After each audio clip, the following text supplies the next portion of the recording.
years because the best kind of TV is the kind where you don't know when it starts recording. StreamYard, known advocate of the Brooklyn Open, they're forcing mandatory Brooklyn Opens for any StreamYard podcast. They say you got to just get in there and start riffing. So there's no you push the button and eventually it will start recording. And let's talk about Erica the White Trash Socialist while our views are high. Let's do it.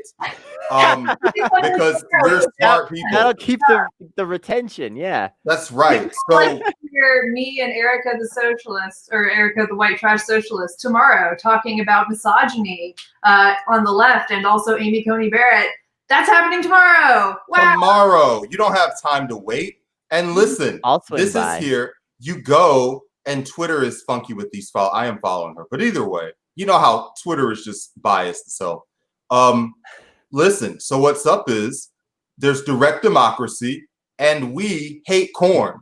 So you go to Heroes Never Die 69. You really show our muscle for the dolphin emote. And this is going to become our pinned tweet. Oh my God, the Dolphins are organizing. It really is our vibe. In the style of my presidential icon, who, by the way, can still win, Elizabeth Warren. I want to offer a bipartisan compromise to do corn and also dolphins. Yeah, but like Elizabeth Warren, your bipartisan compromise sucks and nobody's going to support it. And you're going to be split between people who are like all corn and people who are like all dolphin. So look, if it works out that you can get that as a recruit, is this Liz Frank? Is this a Liz Frank background? Lisa Frank? I know, it's so funny that I know that art style by heart without even looking at the thing down there at the bottom, just from the color palette. It's such a Lisa Frank color palette.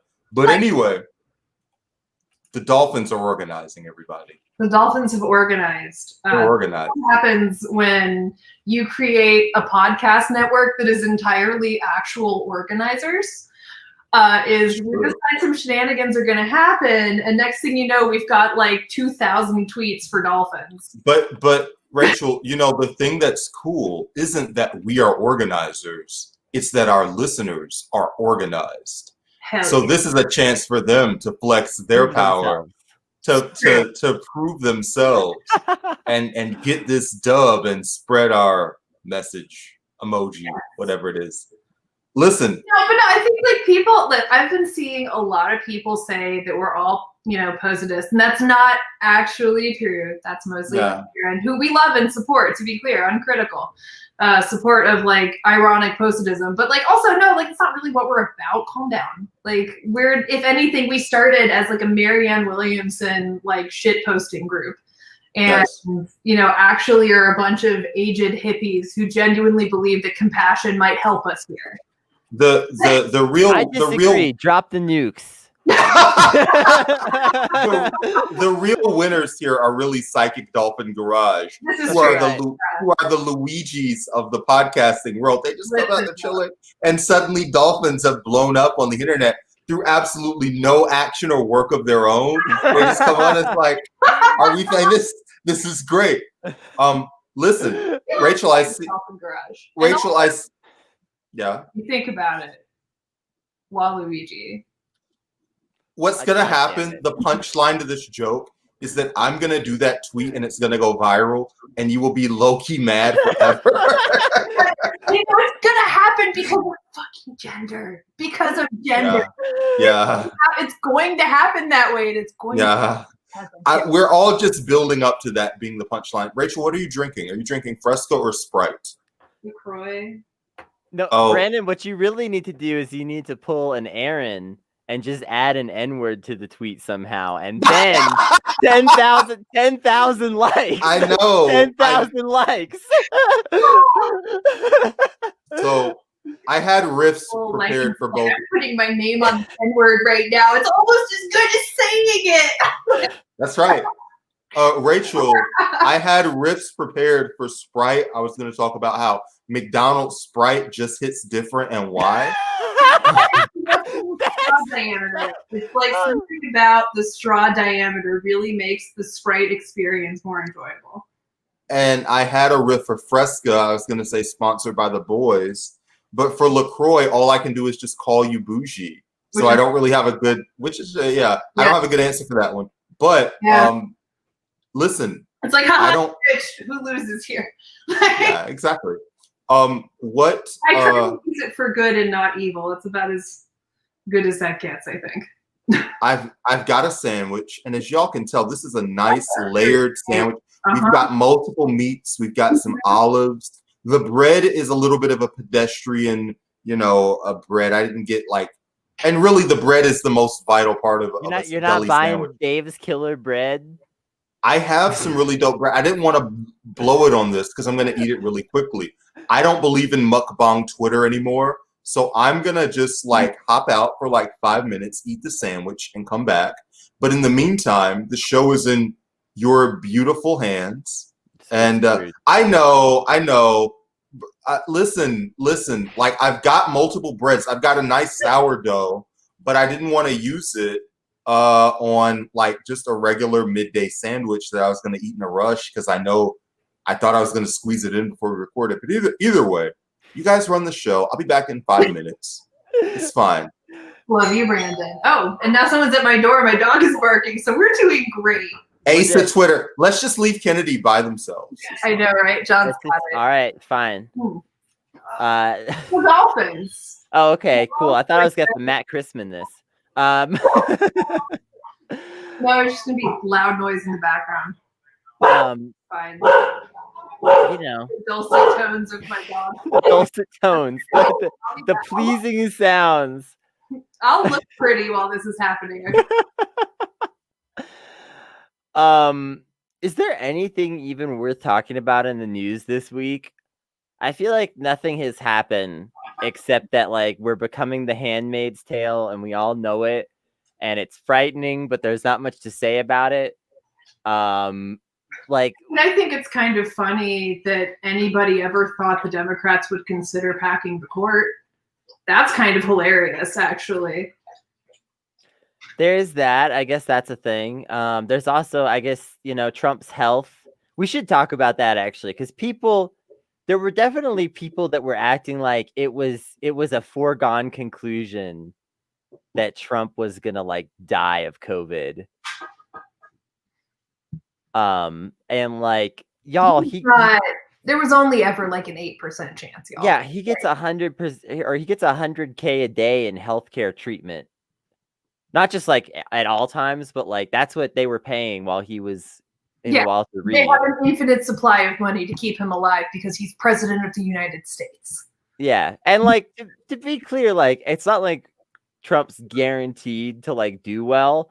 My speculation has long been that he's gonna feel really good right now because he's on all these drugs, but then he's gonna have permanent damage to his lungs and organs, and there's a very strong chance that Trump dies a year from now in a really awkward situation because of this experience. Whatever it is, I just hope it's a really humiliating death. Yeah, I guess we could talk about the Santa Fe libs. There's not much to say other than this is why I'm a Burqueño, Flo girl. That's a specific insult for one person. So what's going on in Santa Fe? Well, first of all, just to give a little bit of perspective on this, there's a ongoing issue with just Santa Fe being really the city, which is the capital of New Mexico, as a whole being very racist towards the indigenous people of the state. So that's a just an ongoing problem. Flo girl, colonizers, they do this. Flo girl, do you have the journal article or something handy?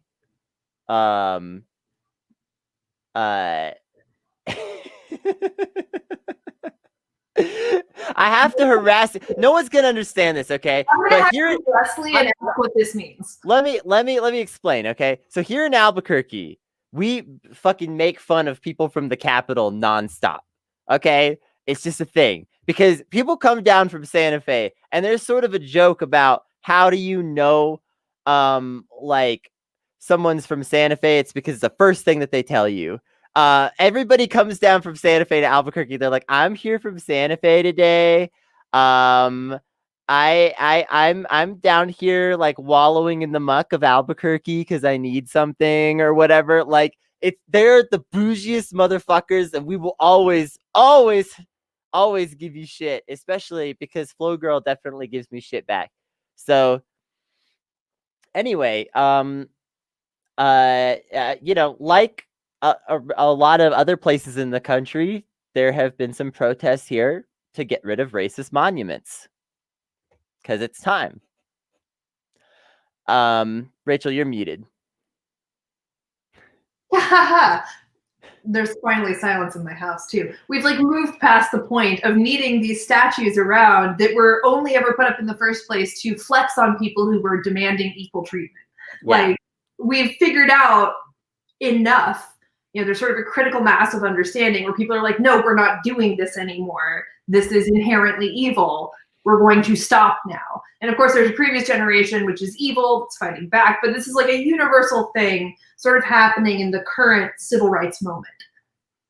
So the sort of like the long-standing issues between people who take pride in being of like Spanish like colonizer descent, cool. Which is a thing here. So and a lot of people in our like state government are all about that. So that like there's a long-standing conflict between those people, who a lot of which are congregated in Santa Fe, and the indigenous people. And obviously a lot of the white supremacists ally themselves with the conquistador types. And a lot of the like, you know, people who identify with like BLM and movements like that, you know, work with these indigenous movements. And so, you know, they brought down a racist monument. It was a good thing, in my opinion. Come at me, fucking, I don't care. Like, but this is, you know, now there's everybody's, you know, it's just the usual shit. You know, now we've got the fucking the Democrats selling out activists to try to like help get the activists in trouble. And it's just bullshit. So yeah, I mean, at the end of the day, the petit bourgeois are going to side with the cops. Like they're just going to, because the cops are for them. Yeah. You know, one of the benefits afforded to the petit bourgeois is access to the police protection and the infrastructure used by the bourgeois. Like they'll share it. And that's sort of what you get for serving them at the bourgeois, or serving at the petit bourgeois level, right? So like, of course they're doing this. Like you can always expect people to side with their class.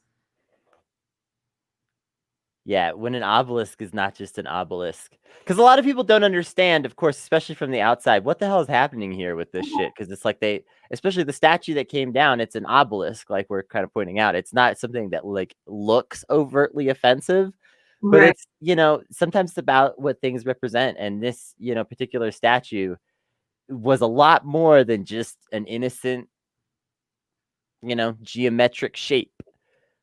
And like, you know, the history of that, though, that's like a whole, like I say, it's a whole thing here. And I've mentioned this before on this show a few times because it's definitely a history of injustice that's not well understood outside of here. And it's not even like it's taught in the schools here, you know, like, so even people here, a lot of people don't really understand. Why do people get upset about these things? Such as like the festivals that they do in Santa Fe every year, where they do literal like racist plays that are just like, here's like these like savage indigenous people, wow, and you know, it's like these characters that are just like obviously insensitive, written by, you know, people that, you know, written hundreds of years ago by people that literally hated the indigenous people here, and they're still performing these plays, and they're like, no, it's our It's our cultural heritage as the conquistadors. Like, great, yeah, like these people you definitely want to be. Hey, I have a weird transition, and we're not going to leave this topic, but I think it's just a thing that's worth reflecting on.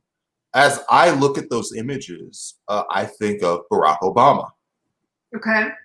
Obama was asked repeatedly about reparations during his presidential term, and you know the real Obama comes out when he is in a room of rich people.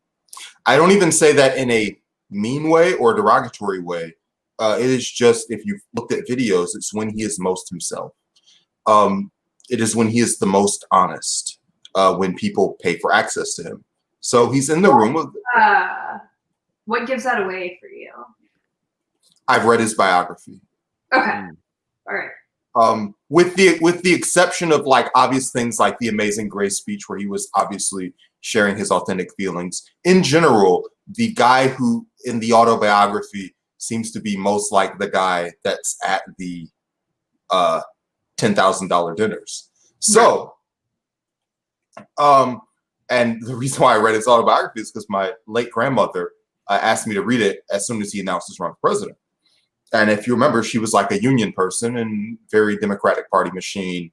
Barbara Malasky went to her funeral, that kind of stuff. So anyway, they asked him about reparations, and he says, well, listen, in the history of the United States, there's never been in the history of just sovereign governments, there's never been a payment made of the scale that would accurately represent reparations. So there's no way to do it peacefully.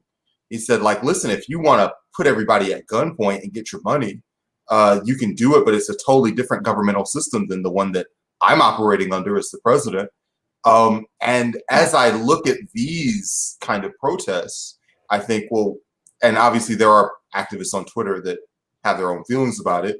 What justice is there for indigenous people short of a violent revolution that would actually remotely cope with the scale of the injustice that's been done to them? So, Kennedy, you're someone who like lives in New Mexico that has a large indigenous population, at least relative to the rest of the state. And I don't want you to say anything fatalistic, obviously, but like, what are things that are satisfactory in issues like this, short of a violent revolution? Because even in this case of a violent revolution, like we've got ethnic infighting and stuff, and generally the ethnicity with the smallest numbers tends to lose, and the indigenous of America are a small population. What's the path here, Kennedy? Well, I think first of all, I'm just gonna say point blank that I am not a qualified expert here, but of course. but that basically the best that I can do, and the best that I think that everybody can be doing, is listening to the indigenous activist leaders. What are they saying? What are they calling for? What are they looking for in terms of something that means justice to them, something that means equality to them, something that means fairness to them?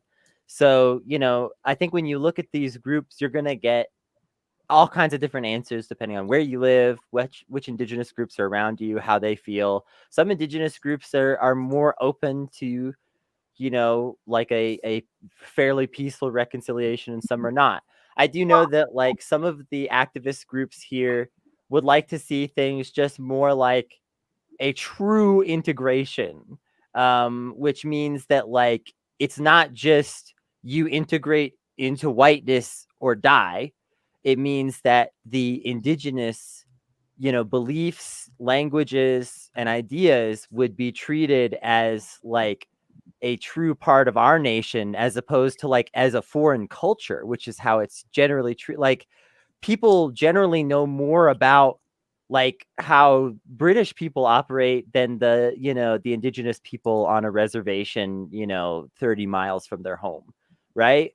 And like things like that. So I think a lot of it just comes down to, for a lot of people just representation, freedom, and like I say, a true integration that means that like they are given seats at the table that are long overdue, that would be like significant. And like I say, you know, maybe you'd see things like actually getting more of these cultures like taught in the places where they're relevant, not seeing these languages just die out because no one learns them except for like diehard, you know, people that like are desperate to preserve their culture, in which is with the case with some of them. It's not with all of them. Like Dene, for instance, is like relatively healthy by comparison to other indigenous languages, and like actually is spoken like conversationally by people here in New Mexico.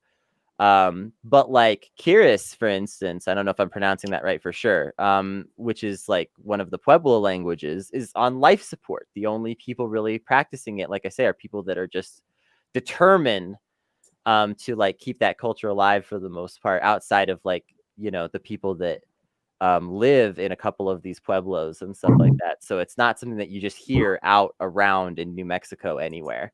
So I think, you know, a lot of that kind of stuff, it's like just that, like I say, and this is a take from somebody else on Twitter that I saw originally, but just that thought of like, these things should not be treated as a foreign culture, because that's really what it's treated like. And I think like just bridging that gap would do a lot, according to a lot of the activists that I hear from. But I know that there's a lot more, you know, I know that there's a lot more.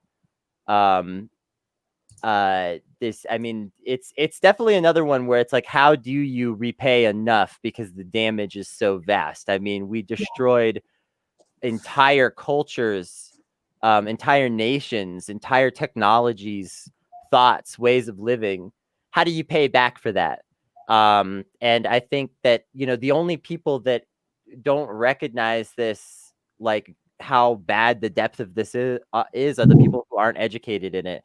And a book that I always rep, that I'm just going to have to rep again now, is The Open Veins of Latin America, which everyone, if you live in the Americas, you need to read this. Like, it should be in schools, but like, since it's not, if you're a leftist and you're out there and you're like, I want to be woke, I want to be educated, I read stuff, I'm that kind of person, you need to read this book. I'm not kidding. Because you don't know what happened here. You just don't, until you get the history as it was told by the indigenous people. Right. When we started this show, we wanted to have a book club. I'm not necessarily saying we should bring that back, because we're doing this daily streams that are eating up a lot of our free time as it is. But maybe that's something we should reintroduce just for that particular book, because I know I read the intro and I haven't, like, I never finished it. So a lot of people are in the same boat. Well, the truth is, like, there are things that are lost when genocide happens that can never be replaced. It doesn't matter. We can't make up for what we did. You know, and there is no fixing the generations of trauma that have already happened in people who have lived and died. Like, the only thing we can do now is try to really focus on healing, on restoring power, you know, on sort of restoring equal status as a human being. Like, those are things we can do. And I want to say this too.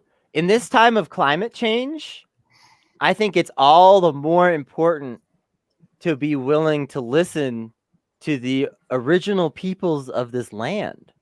Like, it's kind of, there seems to be a moral imperative to me that if we're going to try to like work on like planet healing type stuff, we should listen to the people that like shepherded and guarded this land with care before we got here and destroyed it.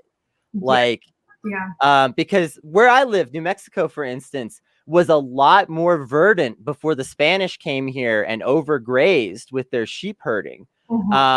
That was a huge problem that led to erosion, deforestation, all kinds of problems that we're still facing here today. And our state is starting to ecologically recover a little bit.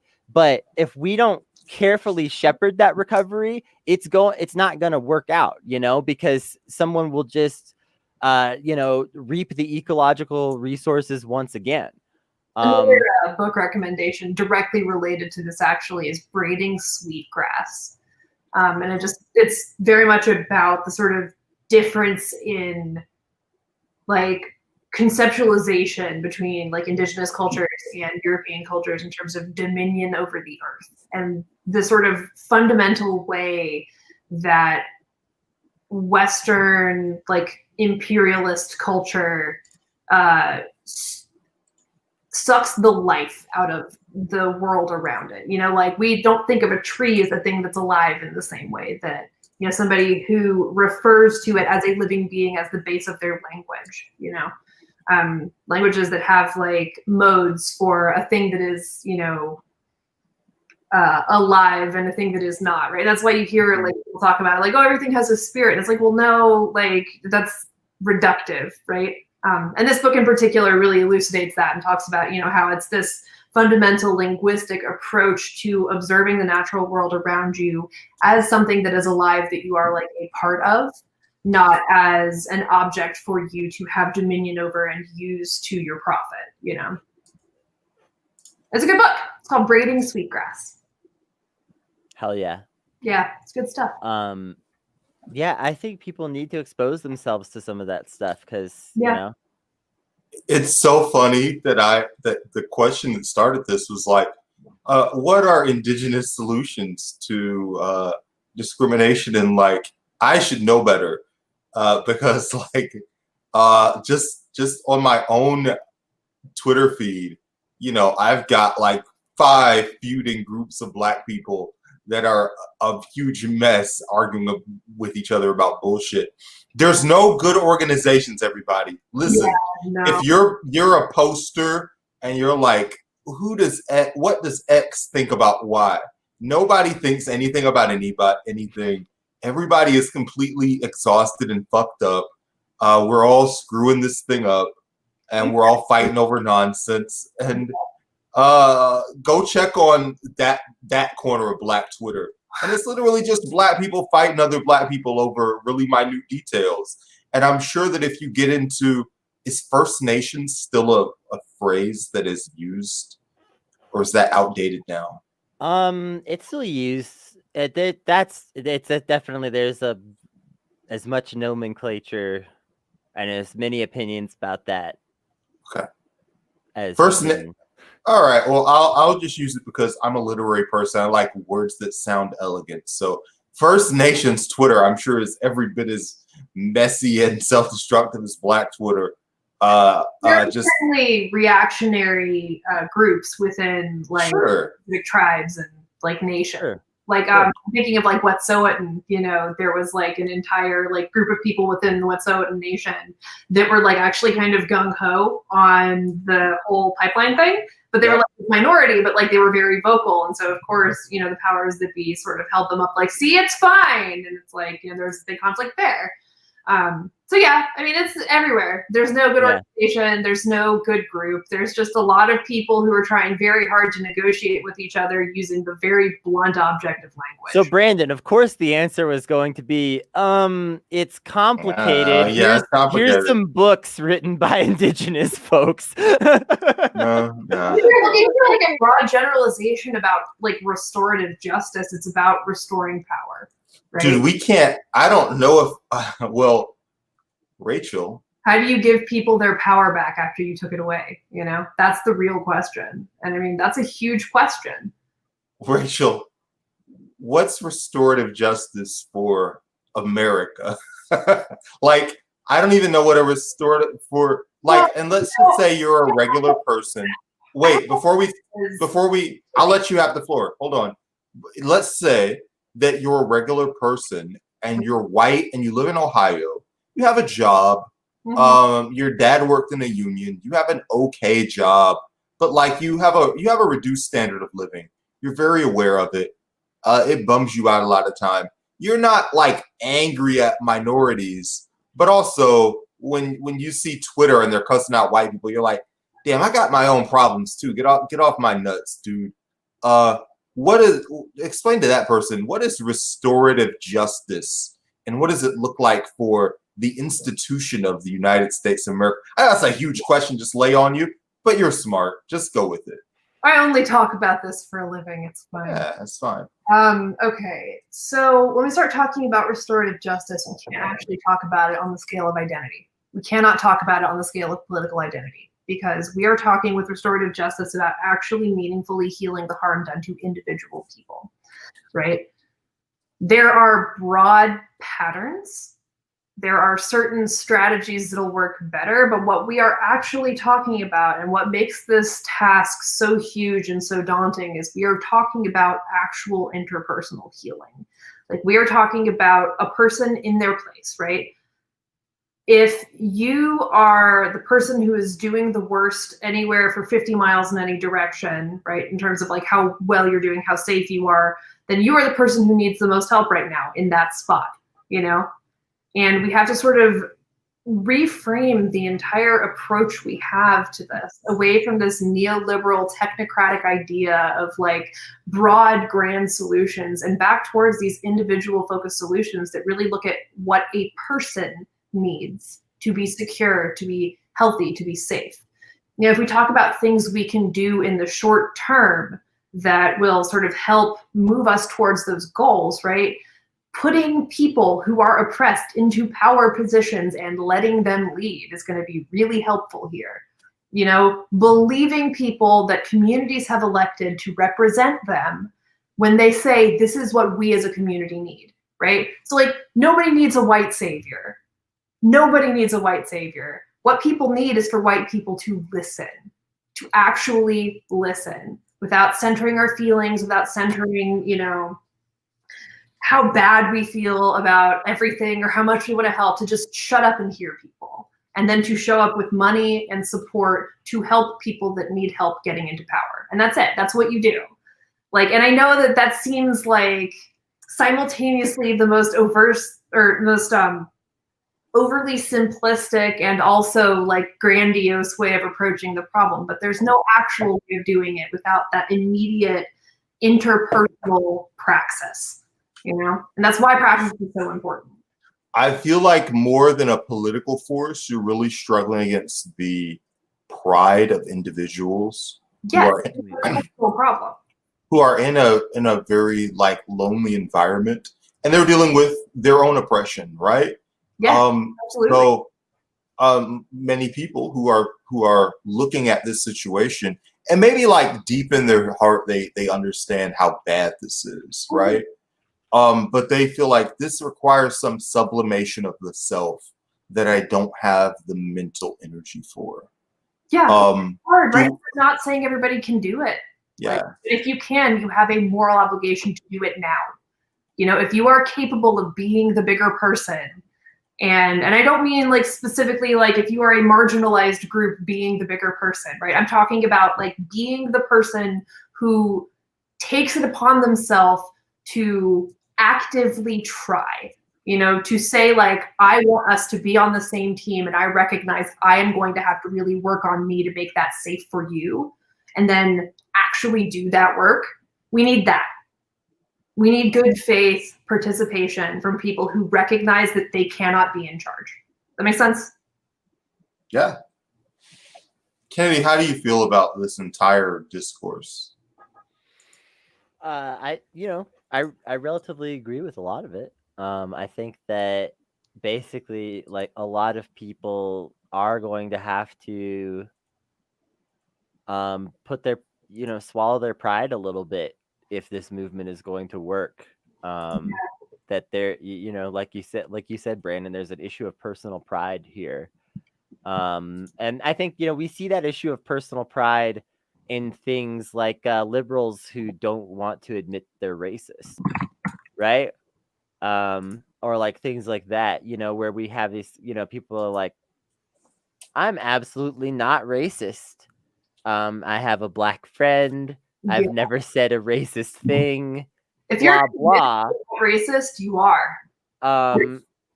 And like, because they feel that way, they can't recognize like racial bias. Yeah. And the thing is, like, it's not just about race either, right? Mm-hmm. So like I think about like are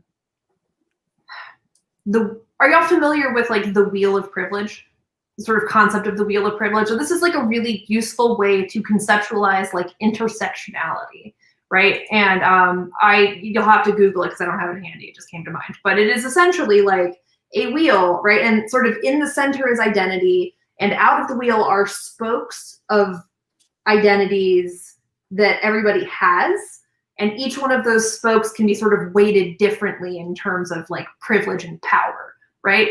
So we stop thinking about, you know, race as this unique, like isolated thing, right? Race is a force on an individual in place, right? And there are broad patterns, right? There are institutional patterns of racism, but, you know, in the end of it, there is like a person who has a racial power dynamic, right? So like between, yeah, this.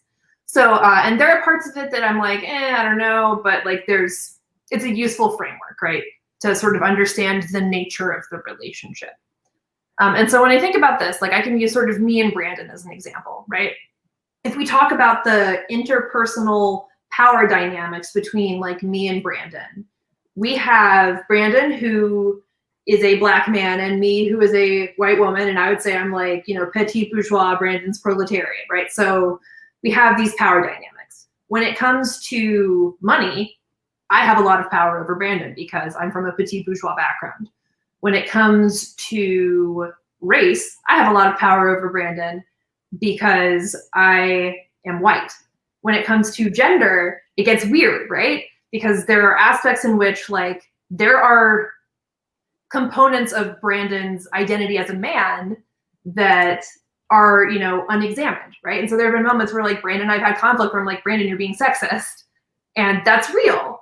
But there are also these elements to consider of, you know, intersected identities where white women's chastity and our sort of sexual safety and security are like very weirdly fetishized and privileged, right? And as a consequence, like if you sort of overstep in that capacity, like you'll be completely destroyed, right? And so the consequences for Brandon are that much worse if Brandon screws up in a way that like white men are protected. Does that make sense?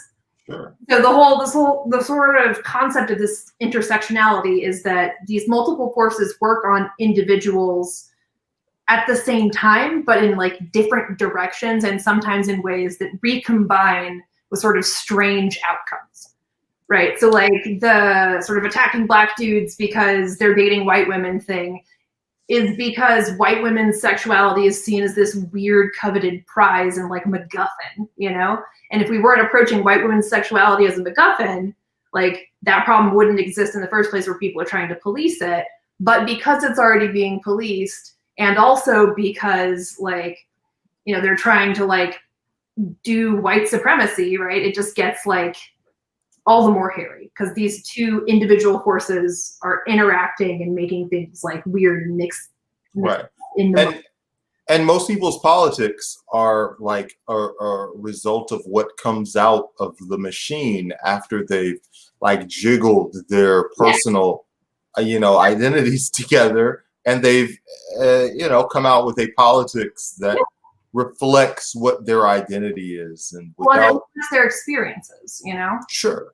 I mean, you can. It reflects the stories they have available to them. So when I talk about like politics as narrative, right? And when I talk about personal narrative, it's how we contextualize our relationship with the world, right? And I'll use myself as an example again, since we're doing like therapy shit anyway.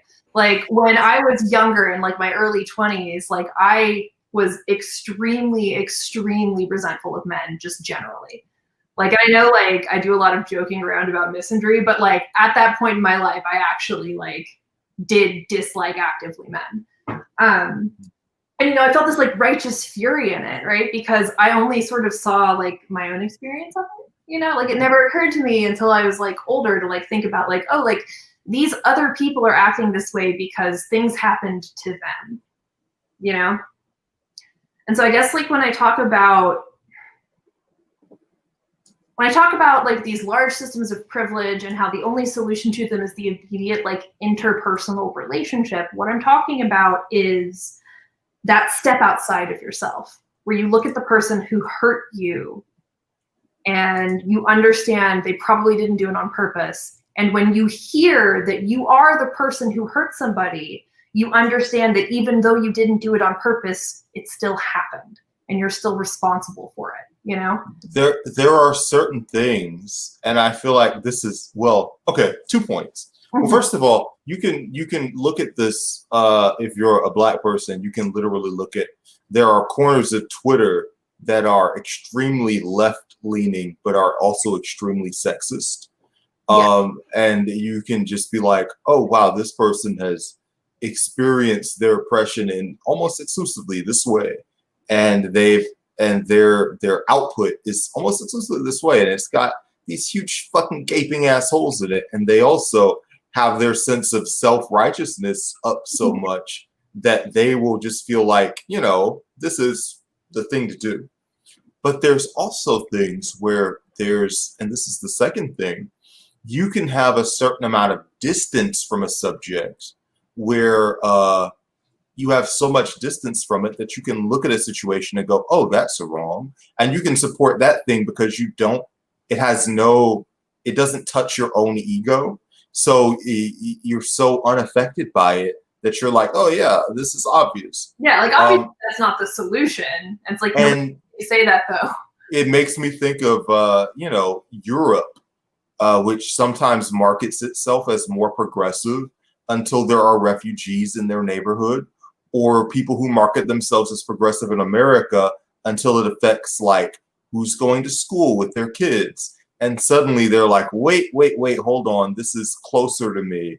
And suddenly the things that I judge other people for are, I mean, there are late night TV hosts who are super woke about women's rights, but also have written like pro-segregation letters to their school board and still think of themselves as super woke and with no like examination. All the people who defend Al Franken because he had some good takes, but he's literally a molester. You know, someone who molests women, like by the definition of that nasty word, he literally meets it. Like, I had a feeling you haven't talked about Al Franken in 2 months. And as soon as I started talking about this, your eyes, like if you've seen the anime, somebody go shitting and a little shitting. That's how Kennedy did the shitting face. The menacing symbols are just behind me. Yeah, just like I'm waiting to pounce. I knew as an overlay. And you know how Larry Wilmore used to do Bill Cosby and would just be like, I ain't forgot about you, mother. And I feel like sometimes you will just, Al Franken, I ain't forgot about you. That's right. That's me. I'm going to keep reminding everybody that Al Franken exists and that he sucks. All right. So I see some of this, like you were talking about the sort of righteous fury in it. Another thing I see a lot of is like people, and this actually is going to tie a couple of things we talked together. Brandon, you were talking about sort of looking outside of your own immediate experience of oppression, and also the righteous fury of like seeing your own oppression, on how that righteous fury can sort of occlude your vision for like other people's trauma. Right. And Kennedy, you were talking earlier, about bringing indigenous cultures like to the forefront where they are visible and accepted and not like seen as foreign. And I think these two things actually tie together like really nicely. I do it. When you see like the NIMBYs, right? The NIMBYs who are like, well, I don't really want this other person, this strange culture to start, happening in my kid's school because my kid might be different, right? That's about insecurity in yourself, and when you lean too far into the righteous fury of it, that can be, an abusive dynamic that you have, right? So like I see like a lot of white men right now are loving to dunk on white women, and it's like, nah, y'all, you still can't. That's not for you. Like dunking on white women is for people who are not white and not women. I don't know if we're going back to Bill Burr. I think that was a clean legal dunk. Let me tell you. All right, listen. It's not about whether, and this is what I wanted to bring back. It's not about whether you're right. It's about whether you're the right person. Sometimes. I think Bill Burr's the right person. All he said was, "Come take your licks right next to me." We rank equally in the fucking hierarchy. And if somebody would have said like, "Well, you're not wrong," we don't rank equally to white men. We don't. We rank equally in terms of whiteness. We do not rank equally to white men. They have. I think it's close enough that Bill Burr, as a white guy, can say, "Sit down with me and take your licks," and that is literally what he said in the routine. If you're saying Bill Burr can't say, "You rolled in the blood money," Rachel, is that true or untrue? Did what? Did white women roll in the blood money along with white men?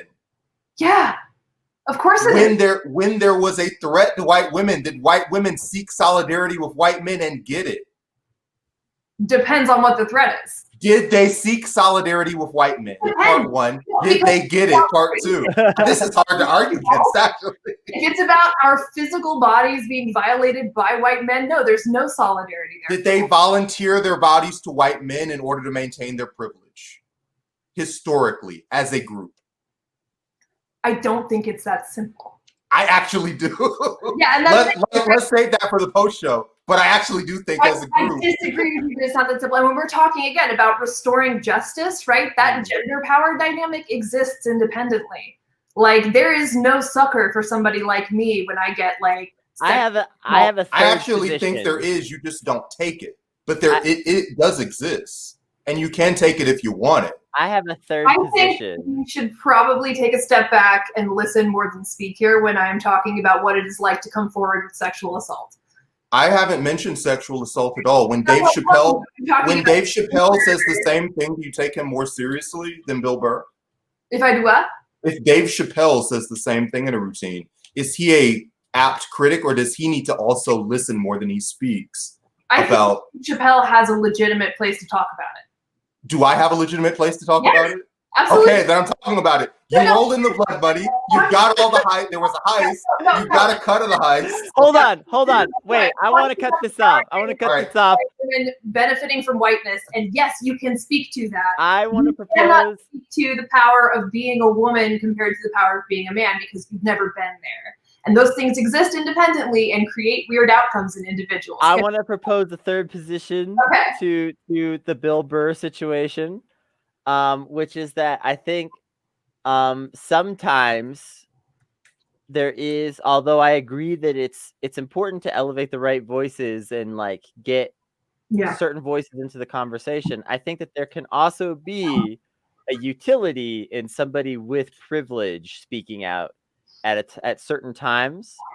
And I think that although I don't agree with everything that Bill Burr said in that routine, and I talked more about this on Rara's show yesterday, that, I find Bill Burr kind of just in general. Yeah. And a lot of his takes mediocre, but I think that there can be a utility in a person of privilege, kind of like taking a moment to say, hey, I'm here in the privileged seat and it's time that we, do something about that. I think that he could have done it better.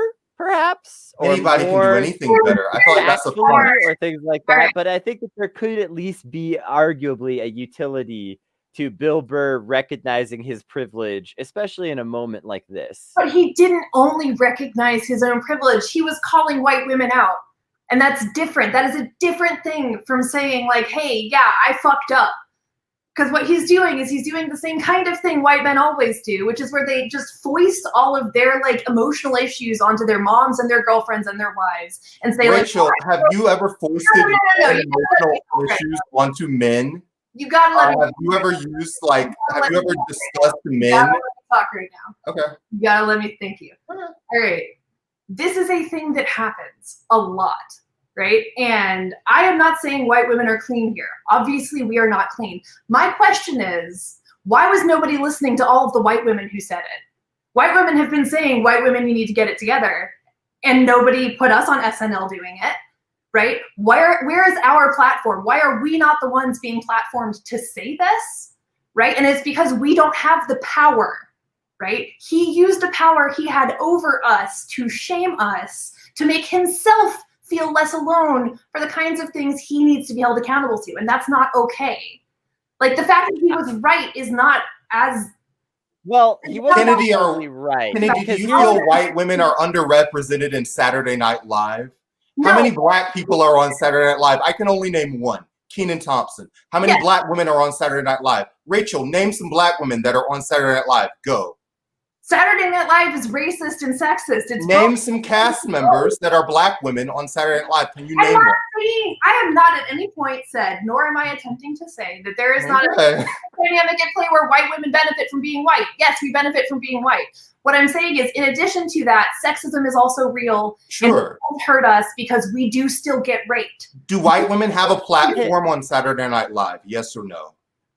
Are you not cast members, stars, and hosts of the television institution Saturday Night Live? Yes. Is Kate McKinnon not the star of Saturday Night Live? Does she not have ultimate room to give any takes that she has? Please. Does she not use the platform that she has to stand for Elizabeth Warren? Yes or no? These are questions that have very obvious answers and can't be moved around.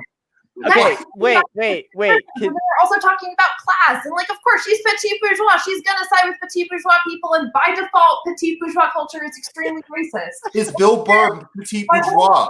Is he a working class person, or is he petite bourgeois? That's a good question. No, I mean, I feel like he's petite bourgeois, Kennedy. That's not a question either. They're both petite bourgeois white people. Why is Bill Burr, when he's on there once and has 5 minutes, he has a superior platform to Sherry O'Terry, to Tina Fey, to the other chick that on there, Kate McKinnon, to Amy Poehler? I can literally name 20 white women that have had a platform on Saturday Night Live. They write scripts. They're head writers.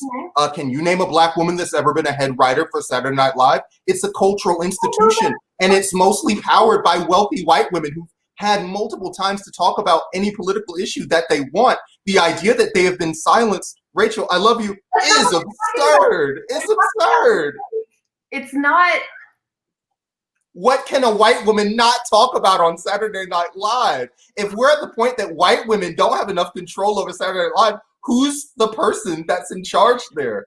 Is Big Mean, what's her name? What's his face? The guy that's in charge there, who I can't even name off the top of my head, the old white guy that's in charge, is he stopping women from talking about sexual assault and gave the thumbs up sign to Bill Burr? I mean, it happens. Yeah, it happens a lot. We are de facto prevented from talking about sexual assault. Even right now, when I'm saying, no, this matters. This is about sexual assault. This is about a dynamic that exists in my lived experience. And you're literally laughing at me about it. We're talking about Emmett Till, not sexual assault. We're talking about white women weaponizing the privilege that they have. Nobody mentioned sexual assault until you chose to use it as a way to distract from white women's culpability in racism and white supremacy. That's the only reason that the subject even came up. It's not like Bill Burr got on Saturday Night Live and said white women be quiet about sexual assault. That's something that you brought to the conversation. Right. And I will explain how I got there, because I think you are making a very valid observation about Emmett Till. I think that is important. I agree with you. Like, I strongly agree with you here that white women have a history of using our sexuality as a weapon against black men. That is true. That is real. I understand that, and I validate that. Also, in addition to that, as another facet of the same complex thing that it is to be a white woman, there is a power dynamic with white men, right? Twitter IRL is our show. That is our show, unfortunately. It's a useful conversation to have, right? Because I think it's the bridge we need to be able to cross together, right? Like, the dynamic with which white women have been harmful to black men is undeniable. It is real. It is significant. The dynamic with which white men have been harmful to white women is also real and significant, right? And neither of these things cancel the other out. So when I say a powerful white guy is not the correct person to bring white women to task, I am not saying that there are not opportunities for white women to be doing this, right? What I'm saying is he's still not the right one.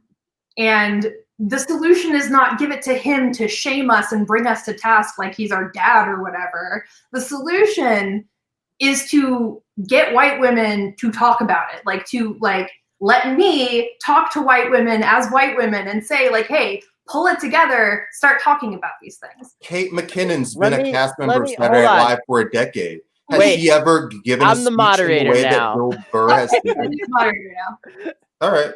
I'm gonna make this simple. We can actually cancel Bill Burr for this take on a simpler basis. We don't have to get philosophical. Okay. Bill Burr literally did a joke about cancel culture right before doing this, so he's a hypocritical little bitch. That's my final take on Bill Burr. White ladies have run Saturday Night Live for 20 years, and y'all have had all of the platform and mic time to give the kind of speech that Rachel wanted to give and says is the right speech to be giving. If that's the case, why hasn't Kate McKinnon given that talk if it's important? Because it's really important. Well, hold on. Let me finish my point. My point, because Bill Burr is a hypocrite, but also like that's what is. I think the problem that both of y'all are having right now is that you're looking for a pure moral philosophy out of hypocrites. Exactly. Well, I don't think that any of the people working on SNL are to be trusted, you know? And what I'm talking about is not whether SNL is a viable institution or whether rich white women run SNL, which of course they do. My point is that there are more white women than just rich white women who run SNL, and we get hurt when people like Bill Burr get up there and say, I'm a white guy and it's okay for me to be mean to you about being a white woman. Because all he said was you share responsibility alongside him, which is objectively, I think, unless you feel differently, objectively true. I think of shithead white guys on Twitter who feel like carte blanche to abuse women like me now. And it happens every time. Rachel, when you get on Twitter and you say something mean about men, you don't take responsibility for other people who have bad takes or do wrong things. You are expressing yourself. The entire show that I do on Fridays, one of the episodes of which was specifically talking about the needs of men and the way sexism harms men. Exactly. So you certainly wisely. You don't. Also, I'm talking about powers above me when I talk about men. You know.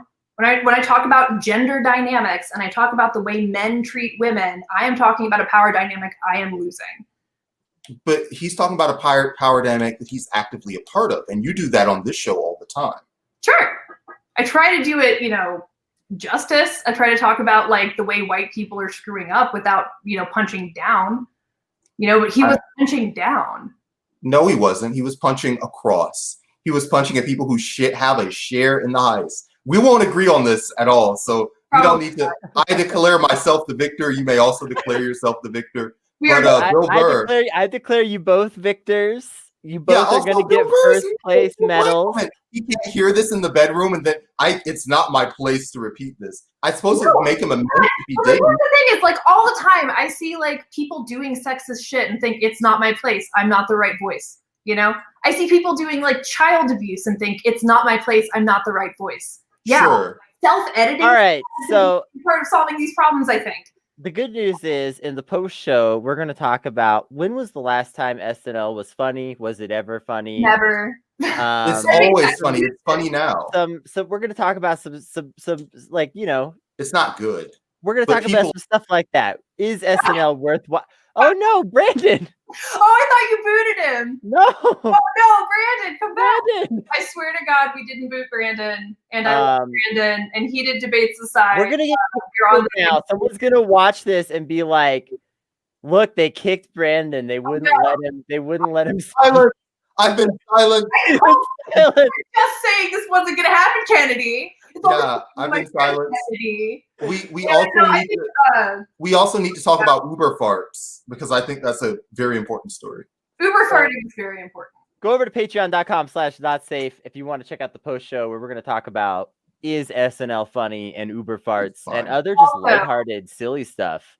Before we cut this shit off, I think it's important to put this part on the air too, Brandon. I love you. I value your opinion.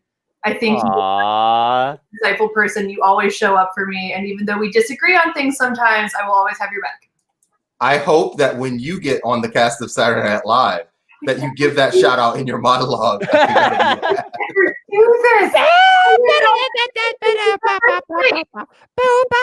I just made Rachel's monologue into a Saturday Night Live monologue. It is a petty bitch, but I love him. It's content. Anyway. We're all petty, and that's why you love us. And if you really want to show how much you love us, go over to patreon.com/notsafe and then watch the post show where we're going to have even more fun. Bye-bye. Well, never mind.